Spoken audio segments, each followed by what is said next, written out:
I joined the Army in 2001. My mom was a military person as well, so she was in the Army, had this, fantastic love for everything she did in the Army. It was very important for all of us to have lots of integrity, lots of love, for the country and whatnot. And so I PCS to Germany, and that's where I met my abuser. My abuser was assigned to me as a sponsor. And so, he was one of those people that he walked into the room and everybody just turned and respected him so much. He demanded respect everywhere he went. He spoke English, he spoke German, he spoke Spanish, he spoke Italian. So it really didn't matter where we were in Germany, we could get things done very quickly.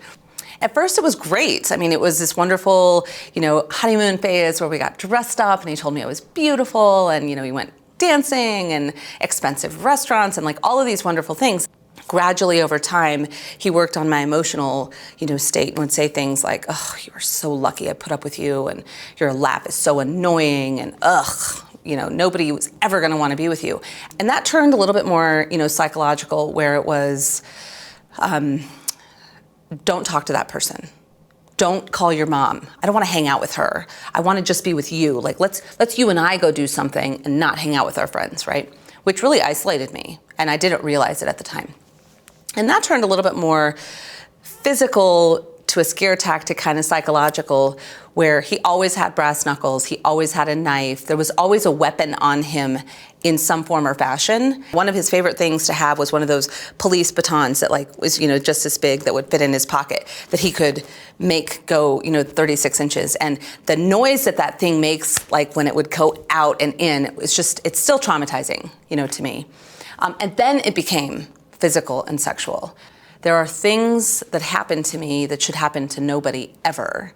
He would call me to his office and he would throw my head down the desk and he would pull my pants down and he would rape me, and then he would be like, "Okay, go."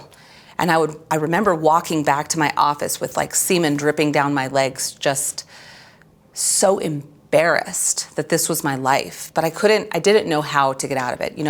Being in the military, lots of people have asked me "Why didn't you just leave?" Well, that's not how it works, right? You have to have orders and you have to be on assignment and you have to be in your window in order to move. So I kind of had to suck it up. I kind of had to just deal with it. During my second pregnancy with my daughter, there was a physical altercation, and he ended up pushing me down a flight of stairs. And so I had 13 stairs in my house, and I fell down about 11 of them. I later went to the doctor. I got checked by the doctor, and the doctor concluded I was in preterm labor. So I ended up getting medevaced. I was sent to a hospital in Landstuhl, Germany, where they were able to thankfully stop my contractions, right? They were able to stop everything and get me to a point where the baby was going to be viable and everything was going to be great. Because I was in the hospital, my daughter had to go somewhere, and so they gave my daughter to him at the daycare center. And so he brought her to me in the hospital, but the hospital event actually didn't go off without a hitch. He ended up strangling me. He tore my IV out of my arm. He, swung my daughter at me so hard in her car seat that the handle snapped in half. I pulled the code, the string to get someone to come into the room to help me, and people tackled him to the ground and took him out. And it was really very traumatizing situation, all over. And so what that ended up transpiring to is a military court-martial. A sergeant major called me into her office and she said to me, "Listen, you need to really prepare yourself. He's going to be found guilty, but not for what he did to you." There was no proof that he did anything to me, right? Except my word. But I saw him throw the chair at the nurse that walked in, and the Pons guards who tackled him to the ground had the nurse as a witness and me as a witness. And so that's exactly what happened. My abuser was found not guilty during that first court-martial of domestic violence. So he was demoted. He was, taken from sergeant first class to staff sergeant, but he got to continue on with his military career.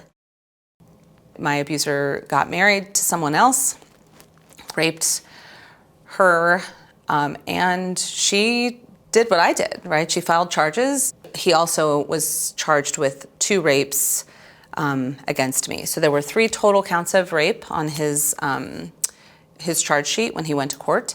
The military had just implemented the Special Victims Counsel program. I was one of the first cases that was able to go forward and share my story with a special victims counsel at my side. So when we went to court, there was an attorney there representing me. Having someone there to explain to me, this is what a direct examination is. This is what a cross-examination is. This is what a redirect is, and a recross, so to have someone there to explain those things to you is just really an invaluable opportunity. My abuser was found guilty of all 3 counts of rape. He was sentenced to 25 years at Leavenworth, but that's not the end of the story, right? That's not the end of it, because my abuser went to prison, and the next month I didn't get any more child support from him. There was no more, money coming in.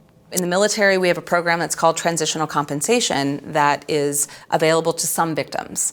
There are programs in communities in certain states that have opportunities to support victims through compensation, through relocation services, and through any of the services that the community will sponsor and offer, either through grants or just really funding or whatnot. And those programs are vital. They're so important to help somebody get back on their feet. There are a lot of people that think I'm going to move and I'm no longer in trouble, right? I don't need any help because I'm out of the situation. Especially in the military, where, whether you're a spouse or whether you're the active duty service member, you may always bump into somebody. You may always, run back into someone that triggers you or reminds you of something. So just because you've gone and you've moved to a new place, what you really need to do is find those community resources where you are now to be able to continue your journey to recovery. I'm 16 years removed from my rapes, and I still am recovering every single day. The rape didn't just happen to me. The rape was physically mine, but emotionally, it's impacted both of my children. It's impacted my mom and my dad. It's impacted my brother and sister. I've just recently realized how important it is for the family to get therapy, because I really did think, this is my problem. I have to fix myself. When I fix myself, everything else will just be great. When we, as a society, are willing to kind of stand up and say, behavioral health is important, and it's not a stigma, and it's not oh, you're going to the doctor, right? It's more of a great, because going to a doctor for physical therapy for your knee is just as important as going to the doctor for your mental health. I am the only person in any military branch of service that has been through the court-martial process with the same abuser twice, once with a not guilty verdict, later to have been convicted, once without a special victims counsel, once with one, once as an enlisted soldier, once as an officer.